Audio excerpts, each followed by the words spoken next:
ክበር ስለ ማዳሜ ነው ማለት ህሊና ይረበሸኝ የሆነ ነገር ማለት ነው። ስራ ቦታቸው አብረው ነው የሚሰሩት እና ትናንትና እንደውም በጣም ችግር ውስጥ ራሱ ገብቼ ነበር ማለት በእንዴት ተናግሬ ማለት ነው። ትናንትና ማለት ጉዳዩ ቆይቷል። ሴትዬ በባሏ ላይ ሌላ ወንድ እያመጣች ማለት ያው አለቃዋ ነው አለቃዋ የገዛ አለቃዋ ማለት ባሏም እሷም አንድ ቦታ ነው የሚሰሩት። ቤት ማሻሻጥ ነው የሚሰሩት። አለቃዋን አፍቅራ ያው እሱም ይወዳታል። በልሱ 3 ልጆች አሉት። ኦልሬዲ እሱ ቤት ምን ይሄዳለው እሷም እኔ ጋር ተመጣጣች ሀበሻ ሰራተኛለች ማለት ነው። ከዛ ማለት ተጠረጥረኛለች ስለ እሱን ስራ ቦታ ሰደው አንድ ቀን እኔን ከኃላፊው ቤት ልጅቷን ይዘሽ ብላ ይዤ ሄድኩኝ። ከዛ ሰውየው ሲገባ እኔ ስወጣ ተገናኘን ማለት ነው። ከዛ እኔ ከወጣው በኋላ ይሄ ምንድን ነበር ስሙ ነገር ይኸው ምናምን ነቃቅላ ምናምን ከዛ በኋላ ልክ እንዳልተፈጠረ ምናምን ሆና ከዛ ሰውየው ከመጣ በኋላ ኃላፊ ቤት ነበርኩ እኔ እያለች ነው ላይ ስመጣ በቃ የሆነ ነገር እንዳለ ገባኝና ዝም አልኩኝ። ከዛ ትናንትና እኔ እሱ ደርሶባት ይሆን አላውቅም አያገባኝም፣ ግን አንቺ ነሽ ወይ እየተናገርሽው ባህሌ ነቅቷል እንደዚህ ብላ እኔ ላይ አፈጠጠች። እንዴ እኔ ምን አገባኝ ባንቺ ህይወት አልኳት። እኔ ምን አገባኝ፣ እኔ አይመለከተኝም፣ እኔ ሰራተኛ እስከሆነ ድረስ አይመለከተኝም። ስራሽን የምታውቂው ራስሽ ነሽ፣ እኔ ምን አውቃለሁ አልኳት። ከዛ ሰውየው ደግሞ ስልክህን አምጣ እያለኝ ትፈትሻለች። ስትፈትሽ ምንም አታገኝበትም። ከዛ እሱ አይነቃም፣ እሱ አይጠረጥርም። ከዛ እሷ ሆን ብላ ከዛ እቃ መስበር ትጀምራለች። ምትላለች ማለት ጥፋቷ እንዳይነቃበት ነው። ኦልሬዲ የአለቃው ሚስት ደግሞ ሰምታለች፣ ይቺ እንደያዘችባት ማለት ነው። በህይወቷ እንደገባች ሰምታለች። በህይወቷ እንደገባችባት ስለሰማች አሁን ትናንትና ከዚያች ጋር ታወሪያለሽ፣ ያቺ ደግሞ እንደዚህ ብላ በህይወት የገባሽ እየተባለ ምናምን ነው፣ ትዳሬ እየተበጠበጠ ነው፣ አንደኛ መንስኤ አንቺ ነሽ አለች። ምን መረጃ አለሽ አልኳት። ምን መረጃ አለሽ? ለዚህ መረጃ ካለሽ ኦኬ እኔን ተጠያቂ አያደርገኝም። ሲቀጥል ደግሞ ይህን ካመጣሹ ደግሞ እኔ የለሁበትም። ሪከርድ ካለሽ እኔን አሁኑኑ በህግ ይህን ራሱ መያዝ ትችያለሽ። ሲቀጥል ደግሞ አልኳት ራስሽ ያልተጠነቀቅሽውን ለምንድን ነው ሁሉን ነገር ወደ እኔ የምታመጭ? ያወራሁት ነገር ሪከርድ አምጪ አልኳት። ከአንቺ ራስ አልወድም ብላ በሩን ዘግታ ትናንትና በቃ ክፈች አልኳት። አልከፍትም አለች። ከዛ እኔ ምን ማድረግ አለብኝ አሁን? እሷ ከአንቺ ራስ አልወድም ያለ እሱ ደግሞ ያለቃው ሚስት ለዚህ ሰውዬ ደውላለች። ሚስትህን ያዝልኝ በህይወት ይገብታልኝ ብላ እኔ ማን እንደነገራት እንጃ። እሷ ደግሞ ከአንቺ ራስ አርደን አንቺ ነሽ የምታውቂው ሚስጥር፣ አንቺ ነሽ ያወጣሽ፣ አንቺ ነሽ ያየሹ ነው የምትለው። እኔ ምን አገባኝ? እኔ የተናገርኩት ነገር የለ። ኦልሬዲ ያለቃው ሰራተኛ ራሱ ታውቃለች እንደዚህ አይነት ነገር። እሷንም ጠይቋታል። እሷም ደግሞ ትንሽ ፍንጭ ሰታታለች ለሚስቱ። ሚስቲቱ ደግሞ አገሯ ተሳፍራለች። አልመጣም፣ መጥቼ በህግ ልጆችን እንረከባለሁ፣ አጠገቤ እንዳደርስ ነው የማደርግህ እሷን ከህይወት ካላስወጣ ብላለችው። እሷ ደግሞ እኔ ላይ ነው እየዛተች ያለችው። ስለዚህ እኔ ወረቀትም የለኝም። እኔ ቀስ ብዬ ከዚህ ቤት ለመውጣት ትፈልጋለሁ። ደሞዜንም አልሰጡኝም። ምን ማድረግ አለብኝ ነው? እኔ የለሁበትም፣ ግን እሷ ራሷን ስለምታቅ ገባህ? እኔ እንደማቅባትም ስለምታቅ አስላል ከኔ ፊት ራሱ ነው በቪዲዮ የምታወራው። ሰውየው ደግሞ ምንም በሌለበት ቁም ስቃዩ ነው የምታበላው። ምንም ትናንትና የቤቱን እቃ ሁሉ ሰበረው። ልጅቷን ራሱ ይዤ ወጣሁኝ። እኔ ታች ወረድኩኝ። ሴኩሪቲ ሁሉ መጣ። ችግር ተፈጠረ።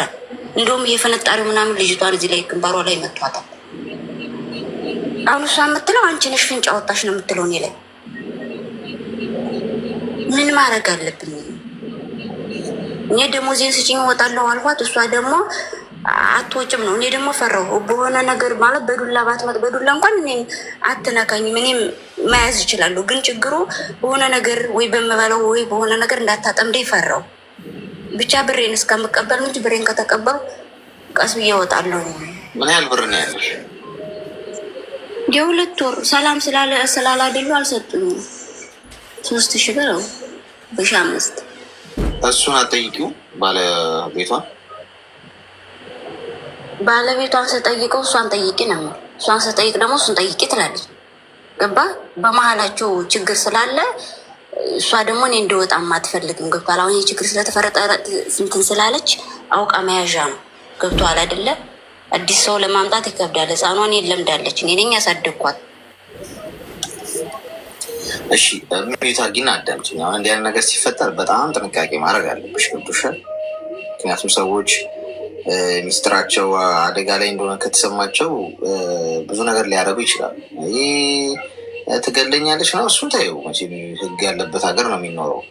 ዱባይ ከሆነ ያለሽ እንደዛ አያደርጉ። ግን አንቺም በሆነ ነገር ወንጀለኛ ልትሆኝ የምትሽበትን ነገር ልትፈጥርብሽ ትችላለች። ገብቶሻል? አንቺ መጀመሪያ አሁን ከቻልሽ ወይ ግማሹንም ብር ለመቀበል ሞክሪ። ቀስ ብለሽ ማለት ነው። ቤተሰብ ታሞብኛል፣ መድኃኒት መግዣ እግር ቤት ያስፈልጋል፣ በጣም ምናምን አዋክበሽ የሆነ ነገር እዛ ጋር ፍጠሪና አሁን ብር ያስፈልጋል ተብሏል ምናምን እንደዚህ ሕክምና ሆስፒታል ነው ምናምን ብለሽ ብሩን ተቀበይ። መቼም እንደዛ ሰውየው ጋር ቢሆን ጥሩ። እሷ እንትና ደግሞ ይኸው ቤተሰብ ታሞብኛል፣ ይኸው ሆስፒታል እንደዚህ መድኃኒት መግዣ ሰው ሊሞትብኝ ነው ምናምን ብለሽ እዛ ጋር እሪምቧ ብለሽ ብቻ በርሽን ተቀበይ። ከዛ በኋላ ለወጣ ነው ማትበይ አንቺ። ገብቶሻል? ለወጣ ነው ካልሽ ሰዎች እቅድ ያወጣሉ። በጥበብ ነው ማድረግ ያለብሽ። ይህንን ነው በጣም ፑሽ ስታደርጊ ምን ማታመጡም ሌር ምናምን ካልሽ የበሰበሰ ዝናብ አይፈራም። ሰው ብዙ ነገር ውስጥ የገቡ ያሉ ሰዎች ስለሆኑ ማጣው ነገር የለም ከዚህ በላይ ማጣው ነገር የለም ብሎ ያሰበ ሰው ሊፈራገጥ ይችላል። ገብቶሻል አይደል? ስለዚህ በጣም በጥንቃቄ ተረጋግተሽ ይህን ነገር ፍቺው። ከዛ ቤት የምትወጭበትን መንገድ ፍጠሪ፣ በሰላም ማለት ነው። በሰላም እንዲህ አይነት ነገር በጣም አንቺ ፈልገሽው እኮ ይሆናል። አሁን ማንም ተጠያቂ አሁን አንቺ ላይ አይፈርድም። ምክንያቱም አንቺ ድንገት ያየሽው ጉዳይ ሊሆን ይችላል። አሁን አንዳንዴ እንደው የህይወት መንገድ ጥሏችሁ ድንገት ሰው ሲገል ልታዩ እኮ ትችላላችሁ። ማየታችሁ በራሱ በህይወት እንዳትኖሩ የሞት ፍርድ እንደተፈረደባችሁ ቁጠሩት። ምክንያቱም ያ ሰው አይቶኛል፣ ስለዚህ ነገ ይናገራል በሚል ምንድን ነው የሚያደርገው? እናንተንም ለማጥፋት ነው የሚሞክረው። ስለዚህ እናንተ ፕላን አድርጋችሁ አቅዳችሁበት ሳይሆን አንዳንዴ የህይወት እጣ ፋንታ ይሆንና ያልታሰበ ቦታ ትገኛላችሁ። ድንገት በር ከፍታችሁ ስትገቡ ወይ ድንገት የሆነ ቦታ ስትገኙ የሆነ ነገር ሲሰራ ታዩና የተሰራውን ነገር ደግሞ ማየታችሁ ከታወቀ ደግሞ ሌላ ወጥመድ ውስጥ ትገባላችሁ እናንተ። እንዲያ ነገር ሲፈጠር በኃይል በመጨቃጨቅ ምናምን ሳይሆን በጥበብ እንደ ጥፋተኛ አንቺ ስትለኝ መብት የለሽም አልኳት። መረጃ ልታወጣ ማለት ነው። የምን መረጃ? ከአለቃው ሰራተኛ ጋር ታወራለሽ። ኦልሬዲ እሷ ታውቃለች። ገባ? የአለቃው ሰራተኛ ደግሞ ከጆርዳን ነው ያመጣቻት እና ያ እናንተ የምታወሩት ሚስጥር እሷ ለቤተሰቦች ትናገራለች ነው። ገባ አይደለ? በሱ ላይ ቻት እንዳረገች አሁን እሷ የምትለው አምጪ ስልክሽን ሊየው ትክክለኛ ካልተናገርሽ ለልጅቷ አይመለከትሽም አልኳት። እኔ ልጅቱን ያወቅኳት በአንቺ እንጂ በማንም አይደለም። ስረሽን ራሽን የምታምኝ ከሆነ አንቺ ራሱ እድሜ ስንት ነው? እድሜ ስንት ነው? 26 እሺ አዳምጪኝ። አሁን ጥበበኛ መሆን በጥበብ ፍቺው ይህን ችግር ምን ታመጫለሽ ምናምን አትበይ። አንቺ ሰላም ነው የምትፈልጊው? ችግር ነው እንዴ የምንፈልገው? ጋይስ እንዴ አሁን አንቺ ስልክሽን አምጪው ይኸው በቃ ማሳየት ነው። ምንም እኮ ችግር የለው። አገባሽ ምናምን ስትይ ሴትየዋ ጡዘት ላይ ያለሽ ሰው ነች። ትዳሬ አደጋ ላይ ብሎ ተነቅቶብኛል። እንዴት አስብ ይመስልሽ? ደም ያሰከረው ሰው አይተሽ ታውቂያለሽ? ሰው ገሎ ደም ያሰከረውን ሰው ምንም አታመጣ ምናምን አትይም። የሚያጣው ነገር የለም። አሁን እቺ ሴት ትራሯን ካጣችና ትዳሯ ከፈረሰ የምታጣው ነገር የለም። ገብቶሻል? አንቺንም እዛ ጋር ምንም ነገር ብታደርግሽ ኦልሬዲ ተበጥብጧል። ካልደፈረሰ አይጠራም ነው ነገሩ። አንቺ ሰላም ከሆነ የምትፈልጊው በሰላም ከሆነ ከዛ ቤት መውጣት የምትፈልጊው ዋይዝ ሁኚ። አንቺ ተረጋጊ። አንቺም ከፍ ባለቶን ህግ እኮ ሊያግዝሽ እኮ ይችላል እኮ። ግን ህግ አንቺ ወይ የሆነ ነገርሽ ከጠፋ በኋላ ቢደርስልሽ ምን ዋጋ አለው? እዛ ጋ ያላችሁት አንቺና እሷ ብቻ ናችሁ። ፍራቻ ሳይሆን በጥበብ ማለፍ አድርገሽ አስቢ። አንዳንዴ ሰይጣን ይመጣና ምን ታመጣለች አትፍሪያት ነው ይልሻል። መፍራት ሳይሆን ብልህ መሆን። ገብቶሻል? ብልህነትና ፍራቻ ይለያያል። እና አንቺ አሁን እኩል ማታወሪው ምንም ማታመጪ ማትይው ሰነፍ ስለሆንሽ እኮ ላይሆን ይችላል። ግን ብልህ ሁኚ። ረጋ በይ። በሰላም ሰርተሽ መለወጥ ነው የምትፈልገው አይደለ? ሰው ሀገር የመጣሽው እንደዚህ አይነት ነገሮች ሲመጡ ችግሮችን የምትፈቺበት መንገድ በጣም በጥበብና በሰከነ መልኩ መሆን አለበት። እንደዚህ አይነት ኃይል አማራጮች የምትጠቀሚ ምንም ምርጫ ካጣሽና የመጨረሻው እንደው ኦፕሽን ሊሆን ይገባል እንጂ እንዲህም እኮ ከማንም በላይ እኔ ምንም አያመጣም ካልሽ እንዳልሽው ታደርጋለች። አንቺ ራሱ እዚህ ጋር ጠቀሹ የሆነ ነገር በመበላው ብታረግዝ ምን ታደርጊያለሽ? ብታሳብድሽስ? ሴት ነሽ ደግሞ በዛ ላይ ማለት ሴት ለሴት በጣም ቅናት ላይ ታውቂያለሽ። ብዙ ልክ ያልሆኑ ነገሮች ይጠፋፋሉ። ወንዱ ይሻላል። እንደውም ወንዱ ሲናደድ እንዳልሽው ወይ ቃል ሊሰብር ይችላል። እቺ ሴት አንቺ ላይ ከቀናች፣ አንቺ ላይ እንዲህ ሴራ እንትን ካለች በነፍስሽ ልትመጣ ትችላለች። ብታሰርስ ምን ትዳሬም ፈርሷል ልትል ትችላለች። ቢቻል እኔ እንደውም ብሩ የሚቅርብሽ ልልሽ ነበረ፣ ግን ለምን የረፋሽበት ነው። ግን ከቻልሽ እዛ ጋ እንደዚህ ሆስፒታል ቤቴም ልጆችም ታመውብኛል በእናታችሁ ምናምን ብለሽ እዛ ጋ ወከባ ፈጥረሽ ብሯን ግማሽን ቢሰጡሽ እሺ ብለሽ ትቀበይና ከዛ ቤት ሹልክ ብለሽ ውጭ። ለምን መሰለሽ? ጭምልቅልቅልቅልቅ ያለ ነገር ነው። ነገ ተነስቶ ባል ሚስትን የሆነ አካል ቢያጎድል ቺት አርጋብኛለች ማቅጣብኛለች በሚል ጥርስ ቢያረግፍ የሆነ አካል ቢያጎድል የሆነ ነፍስ ቢጠፋ እዛ ቤት ውስጥ ተያይዘሽ መቀመቅ ነው የምትገቢው። እንዲህ የተነካካ የተጨመላለቀ ምናምን ዝብርቅርቅ ያለ ሁኔታ ውስጥ ራስሽን የምታወጪው ወንጀል ሳይሰራ ጥፋት ሳይሰራ በቀስታ በጥንቃቄ እንጂ እኩል ምን ታመጫለሽ ምናምን መባባሉ ይቅርብሽ። ስልክሽን ሌዋ ይኸው ስልኬን ይኸው። እኔ ከማንም ጋር ወርቼ አላውቅም። ስራዬን ነው መሰራው። በማንም ህይወት አያገባኝም። ከፈለጋችሁ እንደፈለጋችሁ ሁኑ።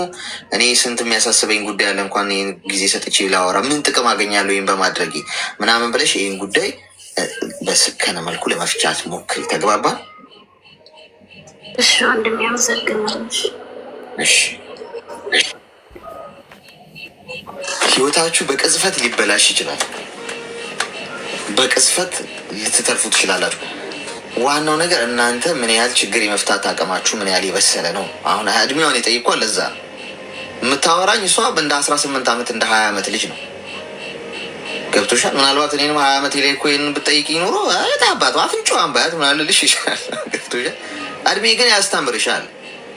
26 ዓመትሽ ነው። ዋይዙኝ ማቹርዱኝ። ገብቶሻል? የምትፈልጊው አንቺ አላማሽ ምንድን ነው? ታርጌትሽ ሰው ሀገር የመጣሽው ሰርቶ ለመለወጥ ገንዘብ ለማግኘት ነው። በቃ አለቅ።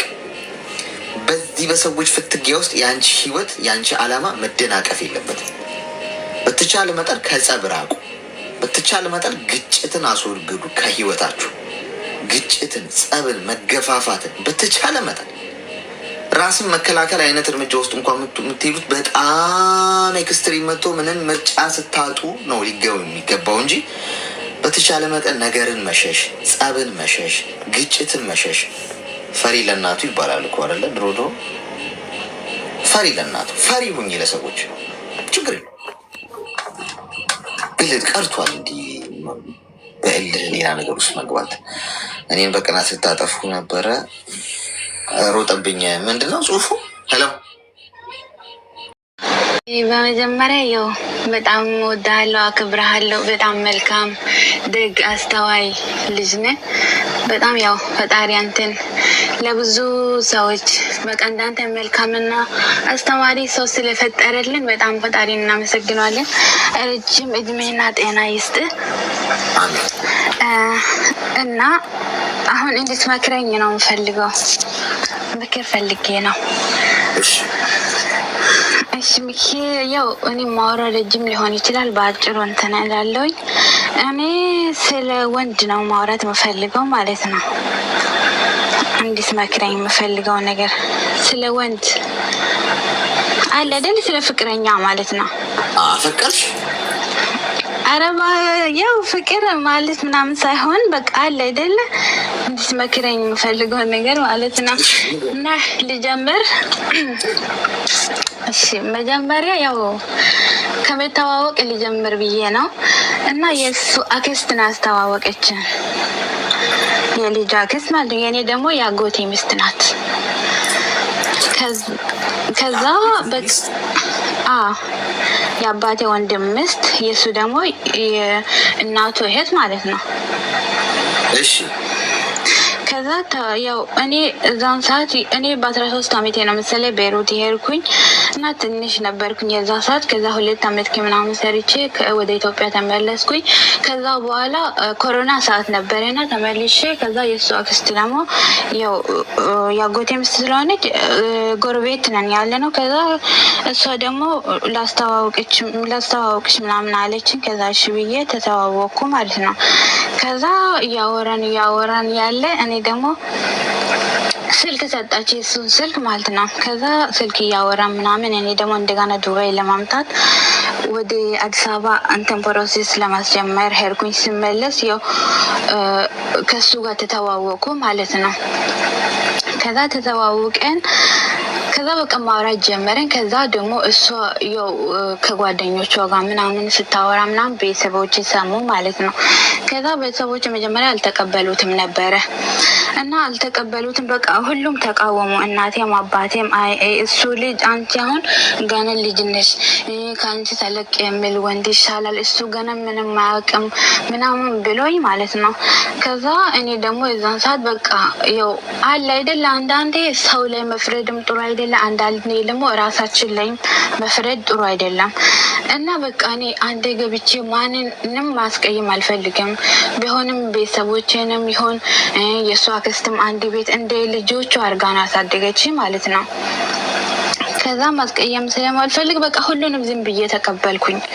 ከዛ ምንም ለምን አሁን እሷንም ማስቀየም ለኔ ጥሩ አይደለም። ቤተሰቦቼ ደግሞ በጣም እናቴ አዝና ታልቅስ ነበር ምናምን በቃ የሆነ እናቴ በቃ ጥሩ ባላገብቼ እዛን ሰዓት አሁን እኔ ለትዳር ምናምን ፍላጎት አልነበረኝም፣ ግን በቃ አንተን አለችኝ። ከዛ እኔ ከሱ ጋር ያወራን በቃ አለ አይደል እሱ የሷ አክስት የምትለኝ ነገር ብቻ ነበር የምሰማው። እሱም እሷ እንዴት የምትመክረው እኛ ምንም ነገር ያው ነው የምታወሩት። ቅርብ እኮ ነው የእሱ ቤትም የእኛ ቤትም ብዙ ያህል ቅርብ ሩቅ አይደለም። ከዛ ስናወራ ምናምን በቃ የሆነ ሰዓት ከጓደኞቼ ጋር ከተማ እኔ በጣም ደብሮኝ ነበር። እኛ ያው ከስደት ስንመለስ ምናምን የሆነ ነገር አመቻችተን ምናምን ካልሆነ በጣም ነው የምደብረው። ከዛ እኔ ደግሞ በጣም መሄድ ፈለኩኝ፣ ተመልሼ ወደ ዱባይ ምናምን መምጣት ፈለጉኝ የዛን ሰዓት። ከዛ በቃ እንደዚህ እያለው መጀመሪያ ያው የሆነ ሰዓት ሂጂና ተዝናንት ከጓደኞችሽ ጋር ተዝናንተሽ ትመጫለሽ ምናምን ስትለኝ የኔም ጓደኛ አለ። ከዛ ሁላችንም ሄደን ማለት ነው። ከዛ ስንሄድ ከዛ የሆነ እቃ ሰጠኝ ምናምን ማለት ነው። ከዛ እኔ ደግሞ አልፈልግም፣ ቤተሰቦች ምናምን አይፈልጉም እንደዚህ እነሱ ደስተኛ ስላልሆኑ እኔ አልፈልግም ስናደድ እኔ ደግሞ ተቀበልኩኝ። ከዛ ስመለስ ቤተሰቦች የመልሽለት ምናምን ብለን በጣም ተቆጡኝ። ከዛ እያለን እኔ ደግሞ ወደ አዲስ አበባ ሄድኩኝ። ከዛ ሁሉ ነገር በዛው እንትን አለ። ከዛ ሁሉም ሰው ያው የእሷ አክስት በጣም ነው እንትን የምትለው ለዝም እያወረች። ከዛ ሁሉም ሰው ሰማ። ከዛ በቃ እኔ አዲስ አበባ እያለሁ ቪዛ ይመጣልኝ ማለት ነው። ከዛ ሄጄ ተመልሼ ወደዚህ መጣሁ። ከዛ እኔ አዲስ አበባ ከመሄድ በፊት ሽማግሌ ይላክ አለችኝ። ከዛ እኔ ደግሞ ቤተሰቦች ደስተኛ ስላልሆኑ መላክ አልፈልግም አልኩኝ። ከዛ እሺ አንቺ ታማኝ እንደሆንሽ እንትን ለማለት ሁሉም ሰው እንዲያውቅ ከሱ በምት ነው የእሱ ወንድምና የእህቷ ልጅ የእሱ ወንድም ማለት ነው መጥተው ነበር እኛ ቤት። ከዛ እንደዚህ በቃ እኔ ምንም እኔ እንጃ አላቅም። አሁን ነው ሳስበው ትንሽ ነው እየከበደኝ። ከዛ በኋላ በቃ እኔ ሄድኩኝ። እሱ መጣ። እሱም ገና ተማሪ ነበረ። መጀመሪያ ያው እሷ ስትናገረኝ እሱ በጣም ስራ ይሰራል ደግሞ ብቻውን ተምሮ መጀመሪያ እየተማረ በ10 ወርቆ ነበር። እንደገና ደግሞ ስራ እየሰራ ብቻው ተምሮ ብሎ ሲሰራም ጎበዝ ነው ምናምን ብላይ ትመክረኝ ነበር። እኔ ደግሞ እዛን ሰዓት ያው ብዙ ሀል እንደዚህ ብዬም አላሰብኩም። ግን እኔም እዛ ከሄድኩኝ ሁለታችን ከሰራን ሰው በቃ ታውቃለህ እኔ እንደዚህ ትዳር ምናምን ብዬ ሆነን ለመናገር አላሰብኩም። ያኔ እስከሱ ጋር ሳወራም እንደዚህ ወደፊት እንዲህ ያህል ትዳር እንዲህ ከባድ ነው እንዲህ ቀላል ነው ብዬ አስቤም አላውቅም በህይወቴ ማለት ነው። ከዛ በቃ እንደዚህ መጣሁ። እነሱ መጥተው ነበር አወሩ። ከዛ እኔ ደግሞ ከዛ በኋላ ነው ወደ አዲስ አበባ ሄድኩኝ። ከዛ በኋላ ቤተሰቦችን በቃ እሺ ብለው ተቀበል ለኔ ሲሉኝ ማለት ነው። እናቴም በቃ እሺ አንቺ እንደዚህ ከሆንሽ ታዩ በቃ ሲሉኝ በቃ እኛ ጋር አሁን ገጠር ቤተሰቦቻችን ከተተዋወቁ ምናምን በቃ እንደተጋባ ነው የሚቆጠረው። ከዛ በቃ እኔ ደግሞ መጣሁኝ ማለት ነው ወደ ዱባይ መጥቼ ከዛ እየሰራው ምናምን መጀመሪያ እየሰራው ነበር። ከዛ እናቴ ደግሞ የሆነ ብዙ ነገር ማለት አልፈልግም እዚህ ላይ ማለት ነው። ለዛ ነው ቀላል አድርጌ ማውራ። ከዛ እናቴ የሆነ ሰዓት ምን አለችኝ፣ ለሱ ጫማ ነው የምጠርገው ማለት ነው እሱ ስራው። ከዛ አሁን እሷ ጓደኛው እዛ ከሄዳለች ሲባል ጫማ ሲጠርግ ምናምን ጫማ ከምጠርግ የሆነ ነገር አድርግለት አለችኝ። ከዛ ፉል ገዛውለት ማለት ነው። ከዛ ፉል ገዝቼ ምናምን ፉል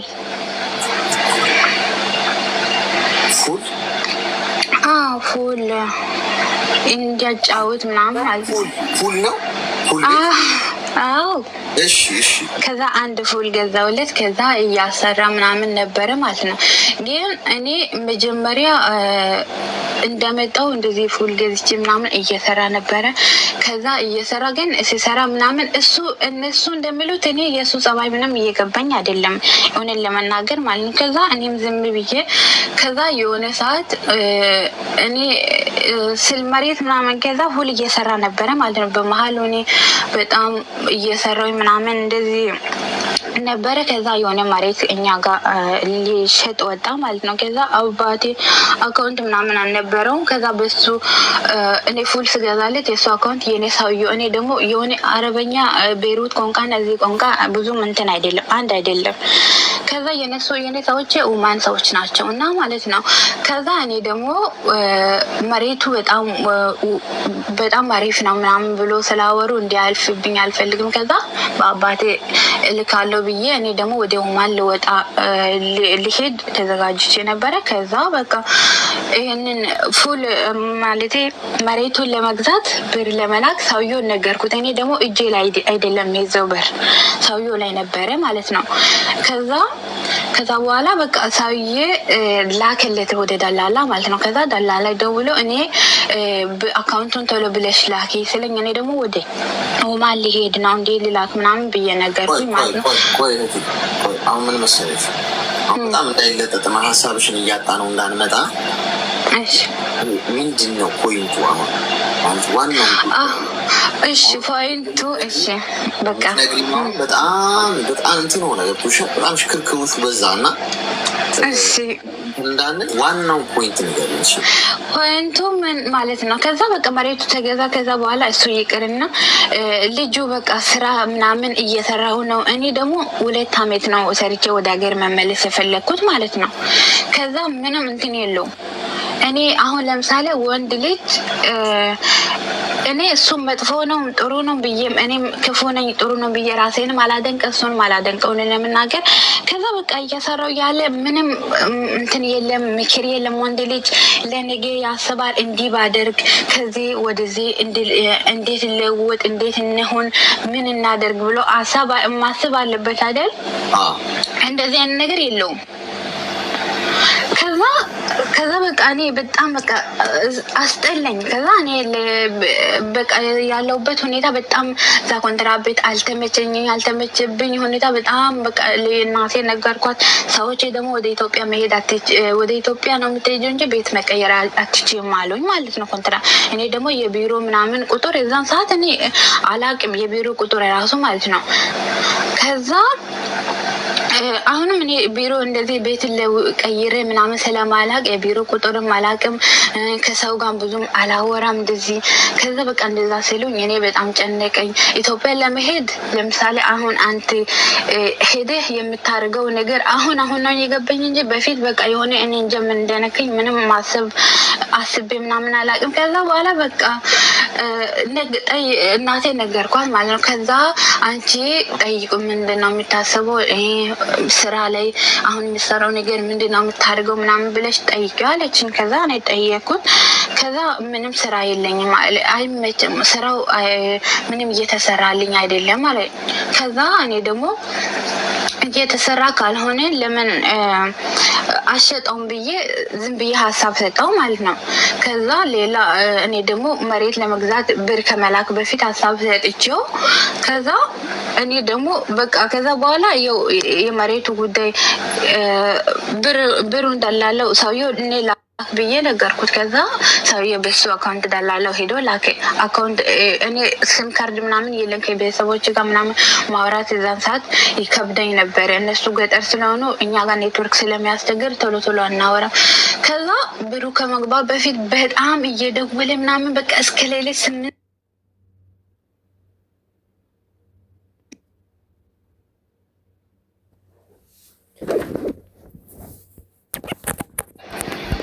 እሺ ከዛ እኔ ደግሞ መጀመሪያ በሱ አካውንት አይደለም መላክ የፈለኩት። እኔ አባቴ አካውንትህን አስተካከለ ብዬው አባቴ አስተካከላለሁ እያለ በቃ ደላለው ምንም ልልክ ነው። ሰውዬው ደግሞ ኦማን ለመሄድ እኔ ኦማን ከሄድኩኝ ስልክ የለኝ ሲም የለኝ እዛ የኦማን ቁጥር ከዛ ከማንም ጋር ማውራት አልችልም።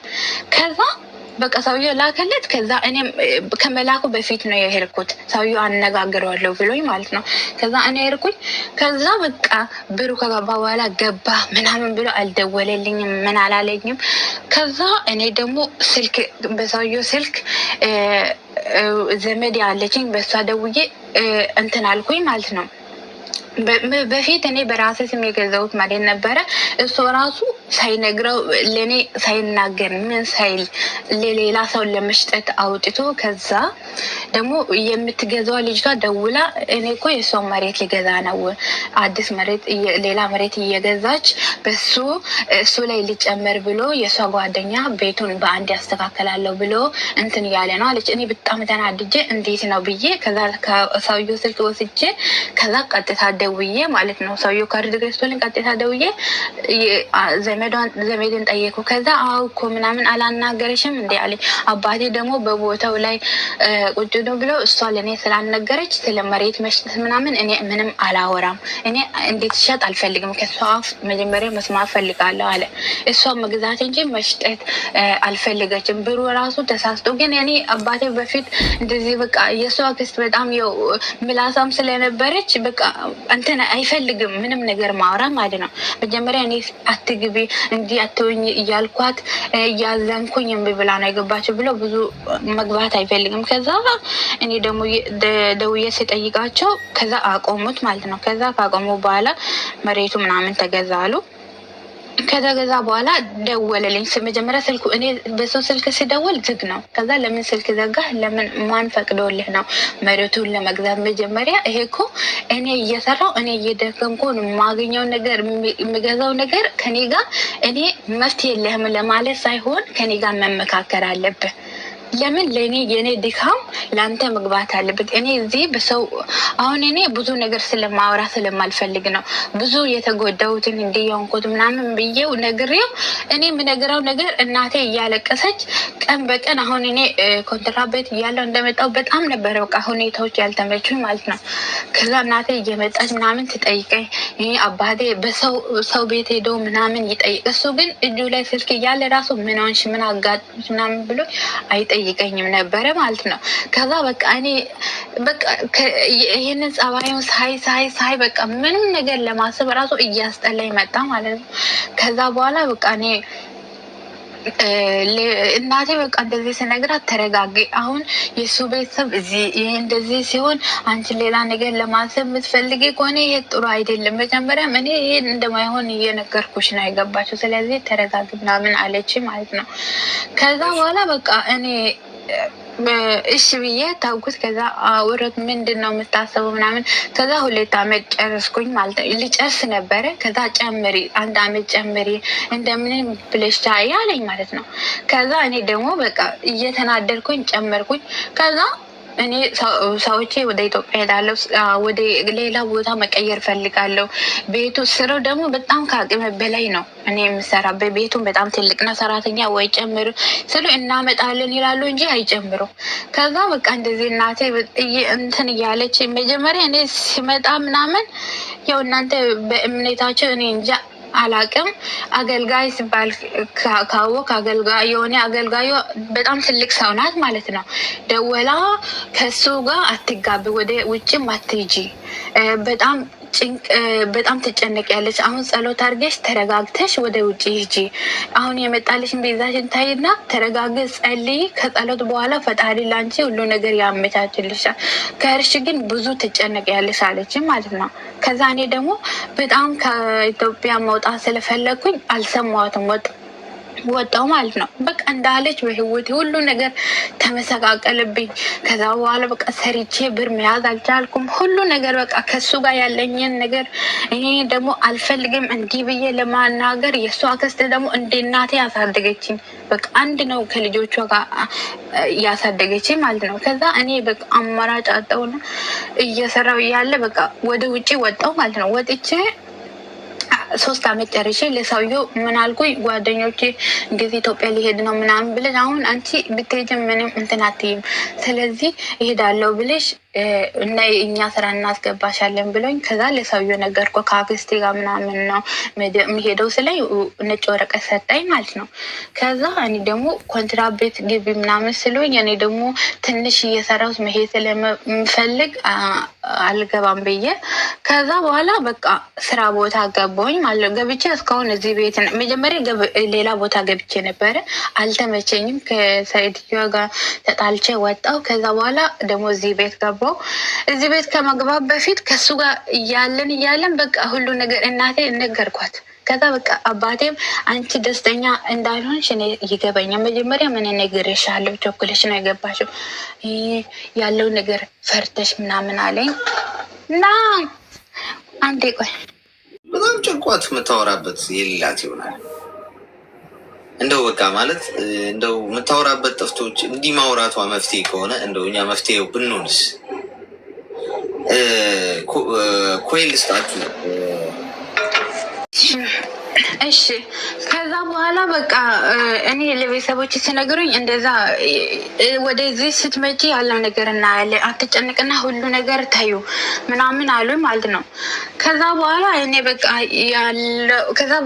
እኔ ከሱ ጋር ማውራት አቆምኩ። ለምን እኔ ከአንተ ጋር ደግሞ ስደውል ሳወራ ምናምን ይጨንቀኛል። ለምን በጭንቄ ሰዓት እኔ ጭንቅ ስነግረኝ ሁሉም ከሰው ይጨነቃል። ምንድን ነው አንቺ የምትሰሪበት ቦታ የተለየ ቦታ ነው እንደምለኝ የሚገርመህ ማለት ነው። እየጨነቀኝ ነው። አሁን ለምሳሌ ሰው እኔ እሱ ቢጨነቅ ባይሆን ራሱ አቅሜ ባይችል ራሱ በቃላት ራሱ ጊዜ አትጨነቅ ሁሉ ያልፋ እንዲህ ነው። አሁን በቃ እኔ እንደዚህ በቃ ከወንድ ጋር ምናምን አላወራም። ሲጨንቀኝ ከሱ ጋር ለማውራት ሲደውል እሱ ምንም በቃ ደስታ የማይሰጥ ነገር ስለሚያወራ ለቤተሰቦቼ ነው የሚደውለው ማለት ነው። ከዛ እነሱ ነበር እንደሚያረጋጉኝ ምናምን። ከዛ በኋላ በቃ እኔ እንደዚህ ማውራት አቆምኩ። ከዛ እንዳትደውልልኝ ብዬ ነገርኩት። አንተ ጋር እኔ ምንም ሳወራ ራሱ ደስታ የለኝም፣ ስለዚህ ስልክ እንዳትደውልልኝ፣ አጨቅጭቀኝ፣ ለምን አንተ የምታወራው ነገር ስለማታውቅ ምናምን አልኩኝ ማለት ነው። ከዛ ማውራ እዛ በፊት እኔ አሁን ስልክ ደውዬ ማለት ነው እሱ አንድ ይሞለ ከደወለ በአንድ 10 ጊዜ ነው የሚደውለው። ከዛ ጠዋት በአንድ እንዴት እንደሚደውል አላውቅም። ከዛ ደውልና ከዛ ማታ ላይ አንድ ይደውልና ከዛ ለአባቴ አውቆ ይደውላል። አባቴ ደውለው ደግሞ ምን ይላል? እሷ ደህና ናት፣ ስልክ ሲደውል አታነሳልኝም ይላል። ከዛ አባቴ ደግሞ ከሱ ጋር ማውራት ከመጀመሪያው ጀምሮ ማለት ነው። ከዛ አባቴ ደግሞ ለምንድን ነው እንደዚህ ስልክ እኮ እሱ በጣም ተጨንቆ ስልክ ይደውልልሻ ምናምን ይለኛል ማለት ነው። ከዛ እኔ ደግሞ በቃ ምንም አይደለም ለአባቴ ማለት ነው። እኔ እኮ ስራ ላይ ነበርኩኝ ምናምን እላለሁ። እኔ ጠዋት እንደዚህ የምነሳው ሌሊት 9 ሰዓት ነው በኢትዮጵያ አቆጣጠር ማለት ነው። በዚህ 3 ሰዓት እዛ ኮንትራት ቤት። ከዛ ማታ ነው በቃ ብዙ ህዝብ ነው ያለው። ህዝብ ከማን የሚመጣ ህዝብ ብዙ ስለሆነ ስልክ ለመያዝ ምናምን አይቻልም፣ አይፈቅድም። ከዛ በኋላ ራሱ ጓደኞቼ ስለመጡ ከ3 አመት ሲጀመር ሌላ የሰውየው ልጆች ቤት መሰሩት ምናምን ሲመጡ ነው በቃ ከሰው ጋር መግባባት ስልክ ማውራ ምናምን እየጀመርኩኝ ማለት ነው። እነሱ አዲስ እፈራለሁ ሰዎችን ሆነን ለመናገር፣ ለዛ ነው በቃ ከዛ እንደዚህ አሁን ተዘጋገን። ከዛ በኋላ በቃ እኔ አልፈልግም ብዬ ነገርኩ። በመጨረሻ ያው እኔ ሌላ ሰው ሁሌ በቃ ያው እኔ መጀናጀ ምናምን አልወድም። እኔ ራሴ ማድነቅ ምናምን አይደለም። ከዛ ከሰው ጋር አላወራም ምናምን። ከዛ በቃ የሆነ ሰዓት 4ኛ አመት ጀምሬ ማለት ነው ከኮንትራት ቤት ወጥቼ 4ኛ አመት ጀምሬ ከዛ ከሱ ጋር ያለው ነገር እኔ አበቅቻለሁ። ለምን ምንም ውስጥ ደስተኛ ሲደውል ይጨነቃለሁ። ለምን እንደሆነ አላውቅም። ከዛ በቃ እኔ ነገርኩት። ከዛ እኔ ካንተ ጋር ደስተኛ አይደለም ለቤተሰቦችም ነገርኩ። ከዛ በቃ እነሱ የሱ አክስት እኔን ስልክ የምታገናኘኝ ከሱ ከአክስቱ ጋር እንትን መጀመሪያ እነሱ ሁለቱ ነበር ያገናኙኝ ከሱ ጋር ማለት ነው። ከዛ በቃ ምን ታደርጋለች? እኛ ቤት ትሄዳለች። እኛ ቤት ሄዳ ስልክ ታወራና እኔ ከቤተሰቦች ጋር የማወራው ነገር ለሱ ታወራለች። ከዛ እኔ ደግሞ ምንም ነገር ከአፌ የወጣው ነገር የእሷ ስልክ ይቀዳ ይሁን እኔ በቃ እንደዚህ አይመችኝ ካልኩ እሷ እኮ እንዲህ ያለች ነው ምናምን ትልና ከዛ በቃ ችግር ትፈጥራ። እኔ በቃ ጭንቀት አልቻልኩም። ታመምኩ። ሐኪም ቤት ገባሁ። ዶክተሮቹ ጭንቀት በዛ አትጨነቂ፣ ይሄን ደግሞ በቃ ምንድን ነው ብላ ጠየቀችኝ አንዷ ማለት ነው ዶክተሯ። እኔ ደግሞ ከውጪ ስለሆነ እንደዚህ እንትን የለኝም። ከዛ በቃ ሐኪም ቤት ቢታመም ራሱ አልነግራቸውም። ኮንትራት ቤትም እኔ ታምሜ እግዚአብሔር ይመስገን እስካሁን ሐኪም ቤት እጄ አላውቅም። ግን እዚህ ከዛ በኋላ በቃ በጣም ጨንቀኝ። ሐኪም ቤት እንደዚህ ስትለኝ ከሰዎች ጋር ሁሉ ከሰው ጋር ራቁ። ስልኬን አጠፋው። በቃ ማንንም ጋር አላወራም። ቤተሰቦች በጣም ተጨንቆ ከሌላ ሰው ሰምቼ ከዛ ደውዬ እንደዚህ ስላቸው በቃ ተዩ በቃ ብሎኝ ከዛ ታውቆ በመጨረሻ 4 አመት ከምናምን እያለው ከሆነ ልጅ ጋር ማውራት ጀመርኩ ማለት ነው። ከዛ በኋላ እሱ ደግሞ እኔ በቃ አለ አይደል አንተ በልብህ የምትመኘው ነገር የምትወደውና የምጠላው ነገር ታውቃለህ አይደል? ከዛ ከሱ ጋር ሳወራ በቃ ሁሌ አይዞሽ እንደዚህ በቃ እኔ ፈጣሪ እኔ ለመናገር እኔ መጀመሪያም ነግሬሃለሁ። ሰው ማበላሸትም ሰው ማድነቅም ሰው እንደዚህ ዝቅ ከፍ ማድረግ አልፈልግም። ለምን እኔ ከሰው አላንስም ከሰው አልበልጥም። የሰው ስም ማጥፋትም አልፈልግም። ከዛ በቃ ከሱ ጋር ማውራት ጀመረን። እንደዚህ እያለን የሆነ ሰዓት እኔ ከሱ ጋር ስቀለድ ፎቶዬን አስቀመጠ። ከዛ አየ ማለት ነው። አይቶ አልጠየቀኝም የኛው ከዛ አልጠየቀኝም። ከዛ እኔ ደግሞ የሆነ ይሄ ኦንላይን ስራ ምሰራው አለ ከሱ ጋር እሱም ከኛ ጋር ሰራል። ከኛ ጋር ያሉትን ፎቶ አስቀምጬ ከዛ የሆነ ሰዓት ደወለና ከዛ ከስንት ጊዜ በኋላ ነገር ሲኖር ይደውልና እንትን ይለኛል ማለት ነው። ነገር ካለ ማለት ነው። ከዛ ደውሎ ጠየቀኝ። ከዛ አንተ ምን አስጨነቀ ሲጀመር አሁን እሱን ለመጠየቅ ነው እንደ ደወልከው ምናምን አልኩኝ። ከዛ በኋላ ቤተሰቦችም ሰሙ። ከዛ አባቴ በጣም ተናደደ። መጀመሪያም እንደዚህ አትግብ እንደዚህ አይነት ነገር ውስጥ እያልኩሽ ገብተሽ አሁን ደግሞ ሌላ ወንድ ጋር ያለው ነገር እዚህ መተሽ ከጨረሽ በኋላ ሌላ ነገር ውስጥ መግባት ነው እንጂ ምናምን አለ። እኔ ነገርኩ አባቴ እኔ አሁን ያለው ነገር ፈጣሪ ነው የሚያውቀው። እኔ አላውቅም ምን እንደምፈጠር እኔ እስከመቼ እንደምኖር አላውቅም። ስለዚህ እኔ አሁንም ከሱ ጋር ከልጁ ጋር ምንም ነገር እያወራን ነው። ፈጣሪ ካለ ብዬ ነው የጀመርኩት። ስለዚህ እኔ መጨረሻ ፈጣሪ ነው እንጂ እኔ አይደለሁም።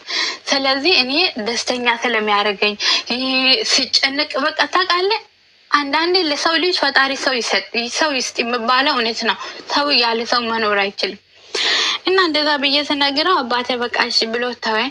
ከዛ በኋላ የሆነ ሰዓት ደግሞ የኛው ከሰው ስልክ ደግሞ ከሰው እኔን ቀጥታ ስልክ ካለ እኔን ደውሎ አይጠይቅም እኮ ሌላ ሰው ነው የሚጠይቀው። አውቆ እሷ እንዴት ናት ትደውላለች እኮ በጣም ጠፋች ስልኳ ጠፋ ብሎ ማለት ነው። እኔ ላይ የሱ ስልክ አለ ግን እኔን አይጠይቀኝም ወይ አባቴ ነው ደውሎ የሚጠይቀኝ። ከዛ እነሱ ደግሞ ይላሉ ምንድን ነው ቆይ አንቺ እሱ እንደዚህ እየተጨነቀልሽ እንደዚህ እየሆነልሽ ለምንድን ነው ስልክ ማደውዩ እንዲህ ማታረጊው ነው የሚሉኝ ማለት ነው። ከዛ እኔ ደግሞ አስበዋል አንተ ማታረገው ነገር ወይ አሁን ስልክ እያለ በእኔ ቀጥ ብሎ መደወል ሲገባው ለምንድን ነው ሌላ ሰው አንተ ራስህ ስታስበው እንዴት ነው የምሰማ? መጥፎ ሰው አድርጎ እኮ ነው አንተ የምልህ። ከዛ በቃ እኔ በጣም ተናድጄ በቃ ብሎክ አደረኩት አንዱ ላይ ማለት ነው። ከዛ ቲክቶክ ላይ የሆነ ሰዓት መጥቶ ደግሞ ከዛ በኋላ ከቲክቶክ ከመምጣት በፊት ስልክን ተከፈትኩ። ስልክን ከፍቼ ከፍቼ ከዛ ምንድነው አደውልኝ አልኩ። ከዛ በሌላ በጓደኛው ደውል እኔ ማግኘት ከፈለሽ በዚህ መጀመሪያ እኔ ምን አለኝ ስልክ ደወለልኝ ማለት ደውሎ ከዚህ በኋላ ህይወትሽን መቀጠል ትችያለሽ፣ የፈለግሽው ወንድ ማግባት ትችያለሽ ምናምን አለኝ ማለት ነው። ከዛ እኔ ከ10 ቀን በኋላ ያለው ነገር እኔ አሁን እዚህ ላይ ማውራት አልፈልግም እና ብሎኝ ከዛ ዘጋ ማለት ነው። ከዛ በሌላ ስልክ ደውሎ ደግሞ እኔ ማግኘት ከፈለግሽ በዚህ ማግኘት ትችያለሽ አለኝ። ከዛ እኔ እንደዚህ ስለኝ በቃ አለ አይደል ሰው ዝቅ ሲያርገ እኔ ሰውን በቃ እኔ ያለው ነገር ኢትዮጵያ ሂጅ አወራለሁ ስል እንደዚህ እኔ ንቀት ነው አይደል እንደ ብዬ በጣም ተናደርኩ። ከዛ ለእናቴ ነገርኳት እንዲህ ብዬ ከዛ እኔ ስጀመር መጀመሪያ አላወራህም ብዬ ነግሬው እንደዚህ ያለኝ ነገር ነግሬው በጣም የሚያስፈራ የሚያስጨንቅ ነገር ግን እኔ ምንም አልመሰለኝም። እሱ ያለው ነገር ከባድ ቢሆንም ምንም አልመሰለኝም። ከዛ የራሱ ጉዳይ ብዬ ታውቁት ለምን ከልቤ ወጥቷል ሲጀመር ማለት ነው። ከዛ በኋላ እኔ ደግሞ ታውቁት። ከዛ ደግሞ ቆይቶ ደወለ። እኔ ማግኘት ስፈልግ በዚህ ማግኘት ይቻላል። እኔ ሲጀመር አንተም ፍለጋ አልሄድኩም፣ ስለዚህ ምንም ማድረግ አልችልም አልኩኝ። ከዛ በኋላ በቃ እንደዚህ እየሆነን እያለን አሁን ደግሞ ባለፈው ደውሎልኝ ነበረ። ደውሎ ደግሞ ለምንድነው ሁሉ ላይ ስልክ ማውራት አለብን አንቺ እኔ እዚህ እየጠበቅኩ የሌላ ሰው አሁን እስቲ እኔ እንዲሁም ተው ምንም ማውራት አልፈልግም ከዚህ በላይ ማለት ነው። እስቲ አንተ ማለት ነው እዚህ ስደት ያለውን ኑሮ አንተ ታውቃለህ። ፈጣሪም እኛን እንዴት እንደምንሆን እንዴት እንደምንሰራ ፈጣሪ ያውቃል። ግን እየሰራ ወይ ትዳር ከሆነ ትዳር አሁን ለምሳሌ ብዙዎች ተደላድለው እንደ እናት ቤት የሚኖሩ ብዙዎች አሉ። አንዳንዶቹ ደግሞ በቃ መተንፈስ አጥተው ማለት ነው ህይወታቸው በቃ ምንም በቃ የሆነ ምንም መቼ ሁኔታ ውስጥ የሚኖሩት አሉ። ግን አንተ የሆነ ሰው አንተ ስፈልግ ወይ አንተ ትዳር ብለህ ከያዝክ ይሄ ነው ብሎ ካላወራ እንትን ካላለ ምን ታደርገዋለህ? ግን አሁን ይሄ ድል ለምሳሌ ማለት ነው እኔ በቃ የሆነ ሰዓት በጣም ታምሜ ሞት ነው የተረፍኩት ማለት ነው። ግን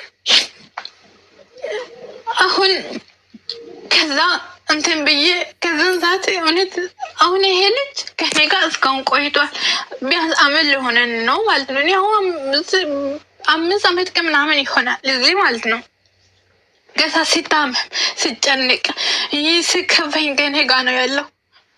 ግን እንደ ሌላ ወንድ ይሄንን አድርጌ እኔ እውነት እዛን ሰዓት በቃ ስለ መሬት ራሱን ለማንም ማውራት ለሱም አላወራም። ግን ምን አለኝ ከዛ በኋላ ሰምታለሁ አልደረሰምቶ እናት አባት እያለ አንቺ ስንጀምር ላላገባሽ ወንድ እንዴት እንደዚህ ታደርጊያለሽ ብሎ ተቆጣኝ ማለት ነው። በጣም ገረመኝ። ከዛ አንቺ ብቻ ስደት ላይ ያለው እኔም ህይወትን እንዴት እንዳደግኩ ታውቃለሁ። ስደት ላይ ያሉት ልጆች እሱ የፖሊስ ነበረ ማለት ነው። ያው አንዳንድ መከራ አይቶ ሊያድጉም ይችላሉ ብቻ። ከዛ እንደዚህ በቃ አሁን ላይ ይመከረኛል። እኔ ባለፈው የሆን በጣም ታመመ ሐኪም ቤት ሄድኩኝ። እግሬ ሰውነቴ ሁሉ አብጦ ነበረ ማለት ነው። ከዛ እሱ አሁን እኔን በተግባር እኛ አንተዋወቅም በተግባር ማለት ነው። ግን እዛ ሰዓት እኔ በጣም በቃ ከሱ ጋር ማውራት ፈራው፣ ስልክ ደውዬ ማለት ነው። ከዛ ፈርቼ እሱ ቪዲዮ ሲደውልልኝ እኔ ዘጋሁት ማለት ነው በቀጥታ። ከዛ ምን ሆነች ነው ምናምን አለ። ከዛ በቃ ሲደውልልኝ እኔ አሰው። ከዛ በጣም አይቶ ደነገጠ። ከዛ ደንግጦ እኔ እንደዚህ ታመሽ ራሱ እንደዚህ ብትመጪን እሱ ያው ስራ ብዙ ያን ያህል እየሰራ ነበር ለመስራት። ግን አሁን እየሞከረ ነው። እንደዚህ ሆነች ብትመጪ እኮ አሁን ሁሉ ሰው በቃ የሆነ ይጨነቃል። እኔ ግን አንቺ ከመምጣ በፊት ከጨናሽ ከታመሽ ታዩ በቃ ናይ ፈጣሪ እኔን ከአንቺ ጋር ያገናኘ አምላክ አንድ ቀን ስራ እየሰራው ባኖርሽ ራሱ ፈጣሪ የሆነ መንገድ አሳጠኝ ምናምን አለ። ከዛ እኔ በጣም ውስጥ በቃ ተነካ ማለት ነው። ከዛ በኋላ ቤተሰቦች ደውሉ። እነሱ ሲደውሉ ደግሞ ይጠይቁኛል፣ ታወሪያለሽ በፊቱ ጋር ታወሪያለሽ ምናምን ይሉኛል ማለት ነው። ከዛ እኔ ደግሞ አላወራም በቃ እኔ ከዚህ ጋር እኔ በቃ እየቀጠለን ነው። ፈጣሪ ካለ እኔን በቃ እኔ ሲጀመር በጣም ተስፋ ቆርጬ ነበር በህይወት በዚህ ህመም ማለት ነው። ለምን እኔ ምን እንደ በቃ ሰውነቴ ሁሉ አበጠ። በጣም በቃ ተስፋ ቆረጥኩኝ። ግን በዛን ሰዓት እኔ በፊት ሰው እፈልጋለሁ አይዞሽ የምላኝ የሚያጽናናኝ በቃ እኔ ሲጀመር ማለት ነው እኔ ፈጣሪ ካለ ከፈቀደ ሰው እኮ ማለት ነው መቼ እንደሚሞት መቼ እንደሚታመም አሁን እኔ ይሄ እድሜውን ለኛውም አገብቼ በሽተኛ ቢሆን የሆነ ነገር ቢሆን እኮ ማሳከመው ሰርቼ ማሳከም ይችላለሁ። ከሱ ጎን ሳልለይ እሱን ሊደግፈው ይችላለሁ። ግን አንተ በተጨነቀበት ምንም ሳይመስል እኔ እውነት ሌላው ነገር ይቅርና አሁን እኔ በፊት ኮንትራቤት የደረሰብኝ ችግር እዚህ ላይ ማውራት አልችልም። ግን እዛን ሰዓት እኔ በቃ አለ አይደል እናቴ ከሩቅ ቦታ መጣ ማለት ነው ሲጠይቀኝ እሱ ግን ስልክ ያለው ምን አጋጠመሽ የነገርሽኝ ብሎ ጠይቆኝ አያውቅም። እሱ በቃ ውስጥን እንደ እሳት እየበላኝ ማለት ነው። ከዛ በኋላ በቃ እኔ አሁን ማለት የፈለግኩት በቃ ብዙ ማውራት አልፈልግም። ምን ትላለሽ? አሁን እኔ ከዚህ ጋር አሁን እሱ ይሄ በቃ የሆነ ሰዓት አባቴ ደውሎ ምናምን አባቴ ሌላ ቦታ ነበረ ሊያገኘው ሄዶ ማለት ነው ስለሱ ነገርኩት። ያለው ነገር ምንድነው ምን እንደሆነ እኔ አባትሽን ጠይቄ ማወቅ ፈልጋለሁ። ስለዚህ ወደ አባትሽ ሄዳለሁ አለኝ። ከዛ መሄድ ከፈለክ ሄድ አልኩኝ። ከዛ ሄዶ አባቴን አላገኘውም። ሳያገኘው ተመልሶ መጣ ማለት ነው። ከዛ አሁን እሱና እኔ ያወራን ነው። ያኛውም ደግሞ አሁን ባለፈውም ከቤተሰቦች ጋር ጣልተውኝ እኔ ራሱ ብሎክ አደረኳቸው። እነሱ ራሱ ተናድጄ ማለት ነው ዘጓቸው። ከዛ በጣም ተናደርኩኝ። በቃ አለ አይደል እዛን ሰዓት በጣም ታምሜ ነበር። ግን በእርግጥ እኔ እናቴ አልነገርኳትም እንደታመንኩ ለአባቴ እንዳትነግራት አልኩኝ። በጣም ስለምትጨነቅ ማለት ነው።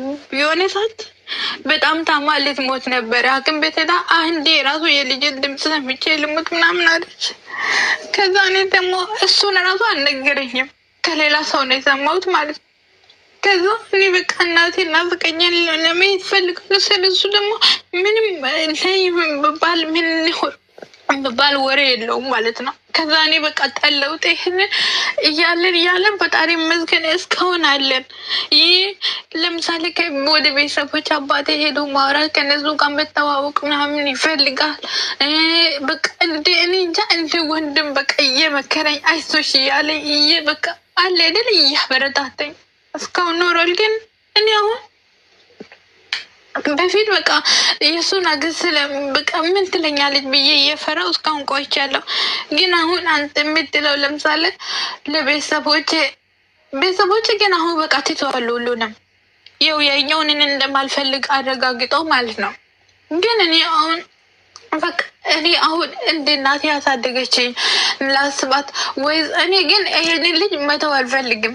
ለምን እኔ እንደምመኘው እኔ እንደምፈልገው አይነት ሰው ፈጣሪ ሰጥቶኛል ብዬ ፈጣሪ እያመሰገንኩ በልቤ ተቀብያለሁ። እና አሁን ማለት የምፈልገው ምን ትለኛለህ?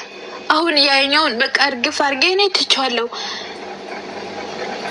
ግን ያው አለ አይደል የሷ ክስት በአንድ በኩል ደግሞ ታሳዝነኛለች። ግን ለሰው ብዬ ደግሞ የማልፈልግበት ህይወት ውስጥ መግባት አልፈልግም።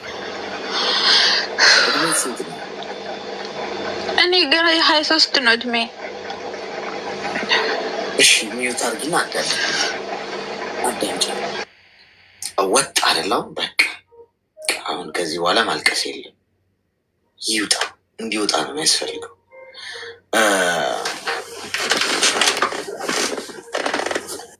አሁን ማንም አያስፈልግሽም። አንደኛ እድሜሽ ነው። በነገርሽ ላይ በዚህ እድሜ አሁን እንዲህ የምትሆኝበት በቃ አለማስተዋሉ መቅበዝበዙ ምናምን ያለን ሁላችንም አልፈንበታል። በዚህ እድሜ ላይ አሁን ልብ የምትገዥበት ገብቶሽን ልብም ገንዘብም በ20 ዓመት ማግኘት ይቻላል ብልህ ከሆንሽ። አሁን ፍቅረኛ የሚያስፈል ይሄም አሁን አገኘው ጠበስኩት የምትይው ሰው እንደዚህ ይቀጥላል ማለት አለ። ገብቶሻል? አሁን አንቺ ንጽጽሩ ስላለሽ ነው ጥሩ የሆነ የመሰለሽ።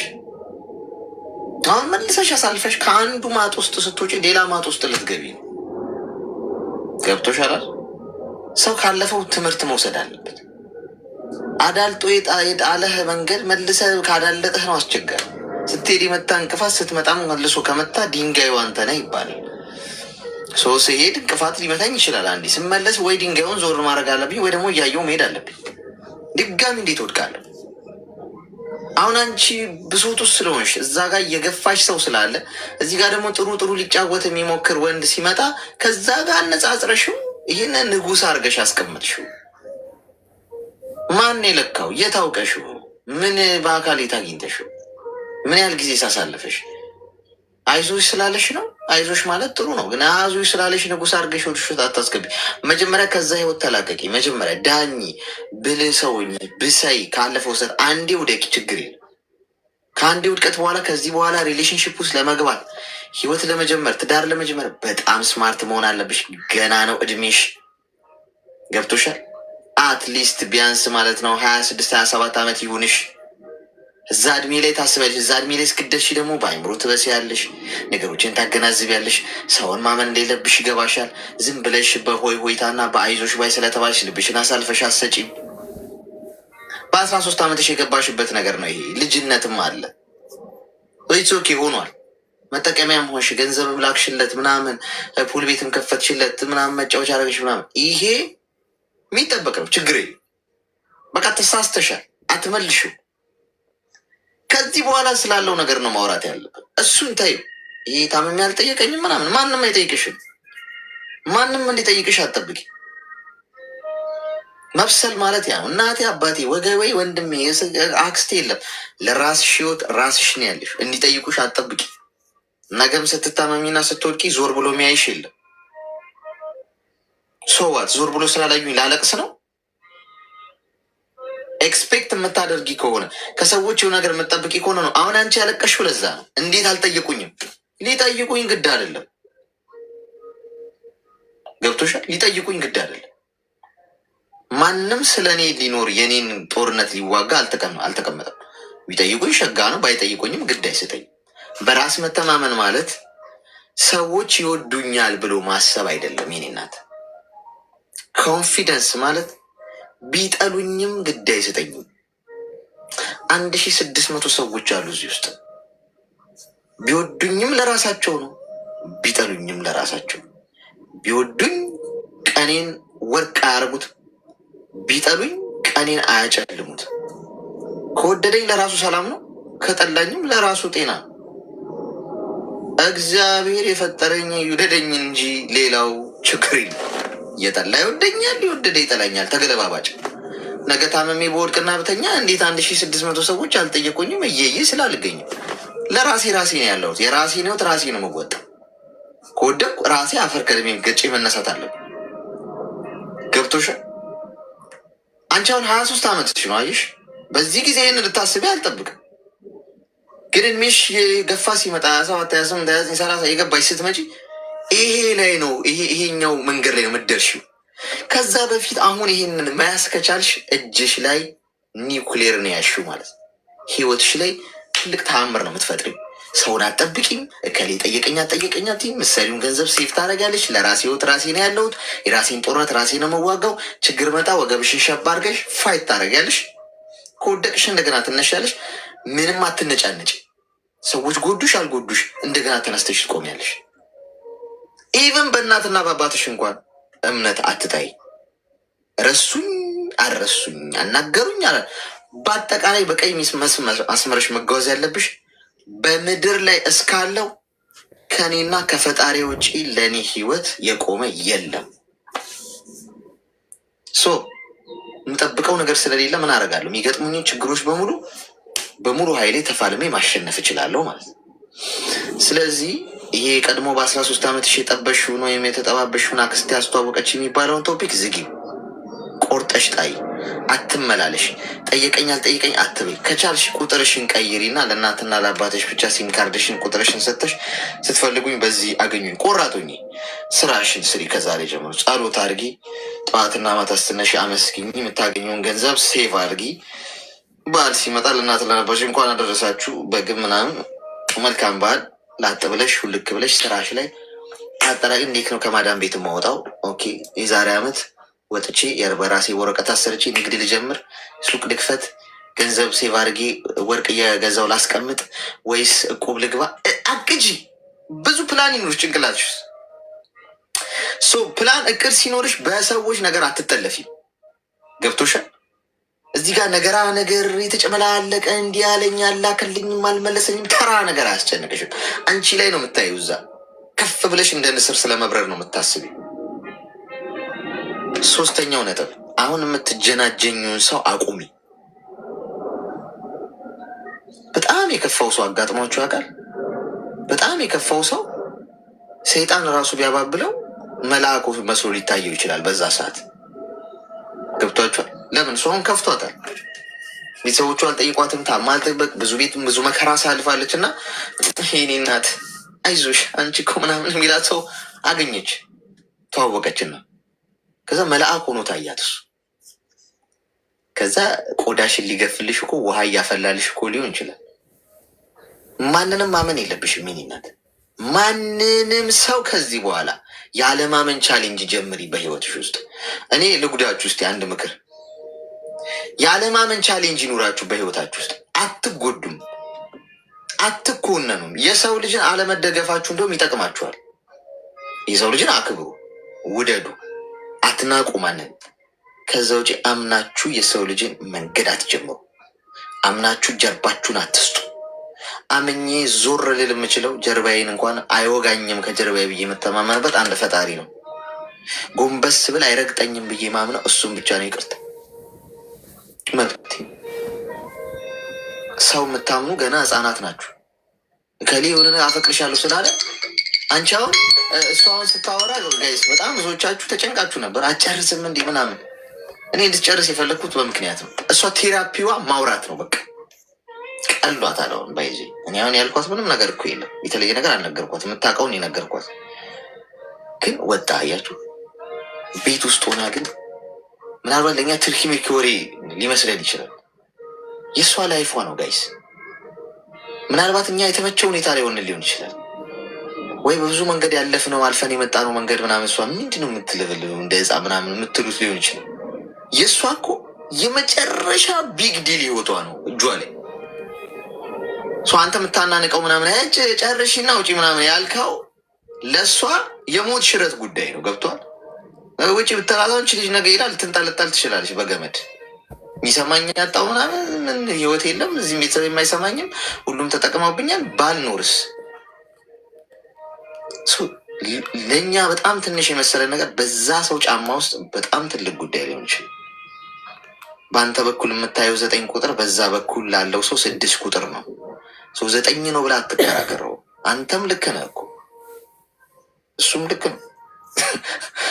ልዩነት የፈጠረው የቆማችሁበት ቦታ ነው። ስለዚህ እኔ ልክ አንተ አይባልም። በእሷ ፖዚሽን ውስጥ እኛ አቅለን ያየነው ነገር የእሷ የህይወቷ ጥግ አስጨናቂው ጉዳይ ነው። ለዛ ነው እሺ ብዙ መረጋጋት የሚያስፈልገን። ስለዚህ እኔ እናት ገንዘብሽን ያዢ፣ ማንንም አትመኝ። ይሄ አሁንም ጥሩ ሰው ነው ብለሽ እንትን ያልሽውን ሰው አትመኝ። አሁን መሰብሰብ ከቻልሽ መራቅ፣ ከሁሉም ሰው ራቂ ለጊዜው። እኔ አንድ ቻሌንጅ ልስጥሽ። ለ3 ወር ወይ ለ6 ወር ከማንም ሰው ጋር አታውሪ፣ ከማንም ሰው ጋር አትገናኝ። እናትና አባትሽን ሰላም ለማለት ብቻ ደውይ። ከዛ በኋላ ማንንም አታውሪ። አሁን ተዋወቁትም ያልሽ ሰው አታውሪ። ብቻሽን ሁኚ። ጸሎት እያደረግሽ የማሰላሰያ ጊዜ ውሰጂ። ያሉ ከዛ ነገሮችን በሂደት ከስ ተግባባ። አዎ ተግባባን። የእውነት እኔ እንጃ ከውስጥ የሆነ ህመም እንደወጣ ነው የተሰማኝ። አላቅም በጣም አፍኖኝ ነበረ። ግን አንዳንዴ አዳማጭ ስኖር እኮ ትረጋጋለህ። እውነት እኔ እንዴት እንደማመሰግን አላቅም። ብቻ እኔ ብዙ ጊዜ እከታተላለሁ። የምትመክረኝ ምክር ሁሌ በቃ አለ አይደል? እኔ አሁን አንተን መከታተል ከጀመርኩ ጀምሮ በቃ ሁሉ ነገር ቀይሬያለሁ። እንደ በፊት ከዚህ ጋርም ዝም ብለን ነው እንጂ የምናወራው ሌላ ነገር ምናምን በቃ እወደዋለሁ ብልም እኔ እርግጠኛ ነኝ ብዬ እውነት እንደነገርከኝ ፈጣሪ ብቻ ነው የሚተማመኘው። ሰው አይታመንም። ዛሬ ሰው ነው ብትለው ነገ ይቀየር ይችላል። እና ብቻ እኔ አላቅም እንዴት እንደምነግርህ። በጣም በጣም በጣም ደግሞ ትነግሪኛለሽ። እሺ እሺ ችግር የለም። እኔ መጥቼ እነግራለሁ። በጣም በጣም አመሰግናለሁ። እኔ ቃላት የለኝም እውነት።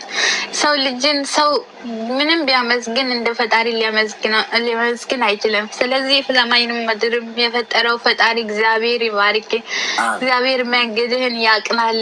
በኢየሱስ ስም ዘር መንዘር የተባረከ ይሁን። በጣም እንወዳለን፣ እናከብርሃለን። ተባርከ ቀር። እሺ መልካም ቀን። አሁን ስንት ደቂቃ ባከነ? 30 ደቂቃ ነው ባከነ ብላችሁ ነው የምታስቡት? የሆነ ሰው ህይወት አሁን እቺ ልጅ በቃ ፈነደቀች። የሰጠናት እኮ ነገር እኮ የለም። ባይዜ አይታችሁታል። እንደው ምንም የተለየ ነገር ልቧን አልቀየርንላት፣ አይምሯን አልቀየር ጀስት ሊስን በቃ ሰማናት። ከእሷ በቃ አሁን የህይወቷ ነገር ተፈታ ማለት ነው። ፈቺው ፈጣሪ ነው። አያችሁ፣ እኛ አይደለም። ከኛ የሚጠበቀው ትንሽ ጊዜያችንን ሰጠን። ታይም ኢዝ ጎልድ ይላሉ አይደለ ነጮቹ። ጊዜን ሰጠ፣ በቃ ትልቅ ነገር ነው።